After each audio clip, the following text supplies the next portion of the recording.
Šiandien svarbiausios naujienos atkeliauja iš Sudano. Čia žiaurus pilietinis karas tarp nacionalinės armijos ir RSF jau padalijo šalį į kelis aktyvius frontus.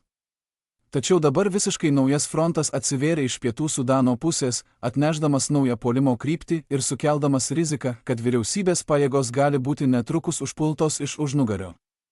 Sausio 25 dieną Sudano pareigūnai pranešė, kad greitojo reagavimo pajėgos, su vyriausybe kovojanti sukarinta grupuotė, ir Sudano liaudies išlaisvinimo judėjimas šiaurė, ilgai veikiantis Sudano sukilėlių judėjimas, kirto sieną iš pietų Sudano į Mėlynojo Nilo valstiją ir atidarė naują pietinį frontą.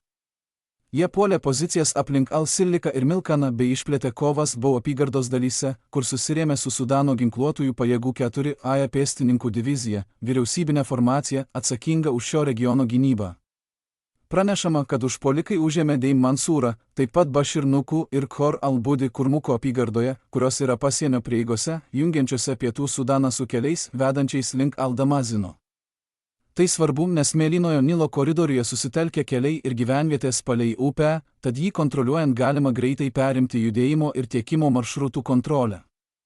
Sudano karas prasidėjo 2023 metais balandį, kai dėl valdžios kovos valstybė suskilo tarp Sudano ginkluotųjų pajėgų ir greitojo reagavimo pajėgų. Nuo to laiko abi pusės logistiką traktuoja kaip ginklą, nes kelių, sankryžų ir upių koridorių kontrolė dažnai yra svarbesnė nei tuščios teritorijos laikymas. Naujo fronto atidarimas gali priversti kitą pusę ginti tiekimo linijas, užuot sutelkus kovinę galią kitur. RSF pietinis puolimas seka po neseniai SAF pasiektų laimėjimų, kai buvo pralaužti RSF apsuptys aplink svarbius miestus ir įgulas. Tai sujaukė pagrindinę RSF strategiją – izoliuoti SAF kontroliuojamus miestus ir priversti juos žlugti per apgultį.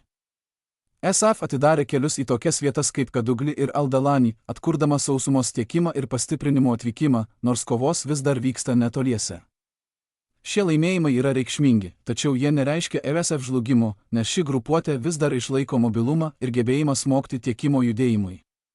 Šis pokytis padeda paaiškinti, kodėl RSF išplėtė veiksmus į Mėlynojo Nilo regioną. Pietinis frontas priverčia SAF nukreipti dalinius nuo apgulties atlaisvinimo ir skirti juos užnugario kelių gynybai. RSF gali tai daryti, nes bendradarbiauja su SPLM frakcija, vadovaujama Abdelazizo Al-Hilu, kuri veikia pasienio regione ir suteikia kovotojų, gerai pažįstančių vietovę ir galinčių išlaikyti teritoriją po to, kai kirtimo vietos yra užtikrinamos. SPLM bendradarbiauja su RSF, nes abi grupės turi bendrą priešą – SAF, o bendradarbiavimas leidžia silpninti vyriausybės kontrolę ir pagerinti savo ilgalaikės derybinės pozicijas. Pietų Sudanas tampa svarbia grandimi, nes galimybė kirsti sieną suteikia su RSF susijusioms pajėgoms užnugario teritoriją pasiruošimui ir aprūpinimui, todėl naują frontą tampa sunkiau izoliuoti. Tai sudaro sąlygas atakai iš užnugario, nes spaudimas Mėlynojo Nilo regione gali kelti grėsmę keliams, jungiančiams SAF vidaus pozicijas su rytiniais ir centriniais rajonais. Tačiau RSF nėra vienintelė jėga, plečianti karą, nes Egiptas tampa atvirai anti-RSF veikėjų ir kuria karinę laikyseną palei Sudano šiaurinę sieną. Egiptas remia SAF ir RSF laiko destabilizuojančią sukarintą jėgą, keliančią grėsmę regiono stabilumui ir Nilo saugumui. Atsakydamas į RSF atidarytą pietinį frontą, Egiptas dislokuoja pajėgumus, kurie leistų smogti į RSF kontroliuojamas teritorijas iš šiaurės. Palidovinės nuotraukos parodė Bayraktar Akinci dronus Egipto Est Oveinat oro uoste, maždaug už 60 km nuo Sudano. Šie dronai gali išbūti ore iki 24 valandų, leidžiant vykdyti žvalgybą ir tikslius smūgius prieš vilkstinės ir tiekimo centrus, kas galėtų atskleisti RSF logistiką toli už fronto linijos. Apskritai, Mėlynojo Nilo puolimą geriausia suprasti kaip RSF bandymą atgauti iniciatyvą, išplečiant karo veiksmus ir priversdamas SAF ginti kelis tolimus frontus. RSF rizika yra ta, kad fronto plėtimas taip pat ištęsia jų tiekimo linijas, sukuriant daugiau galimybių trikdžiams.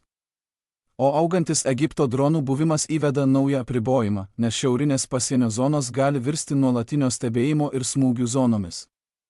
Galutinis rezultatas priklausys nuo to, ar RSF pavyks greičiau užtikrinti ir aprūpinti savo pietinius laimėjimus, nei SAF ir jos partneriai sugebės išnaudoti šio išsiplėtimo sukurtus pažeidžiamumus.